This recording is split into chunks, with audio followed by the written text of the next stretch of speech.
తారక రామారావు అనే నేను శాసనసభ సభ్యునిగా ఎన్నికైనందున శాసనం ద్వారా నిర్మితమైన భారత రాజ్యాంగం పట్ల నిజమైన విశ్వాసం, విధేయత చూపుతానని, భారతదేశ సార్వభౌమాధికారాన్ని, సమగ్రతను కాపాడుతానని, నేను స్వీకరించబోయే కర్తవ్యాన్ని శ్రద్ధాశక్తులతో నిర్వహిస్తానని పవిత్ర హృదయంతో ప్రతిజ్ఞ చేస్తున్నాను.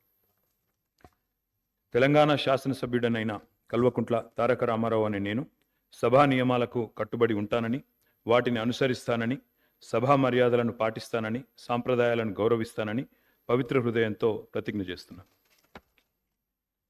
తారక రామారావు అనే నేను శాసనసభ సభ్యునిగా ఎన్నికైనందున శాసనం ద్వారా నిర్మితమైన భారత రాజ్యాంగం పట్ల నిజమైన విశ్వాసం, విధేయత చూపుతానని, భారతదేశ సార్వభౌమాధికారాన్ని, సమగ్రతను కాపాడుతానని, నేను స్వీకరించబోయే కర్తవ్యాన్ని శ్రద్ధాశక్తులతో నిర్వహిస్తానని పవిత్ర హృదయంతో ప్రతిజ్ఞ చేస్తున్నాను.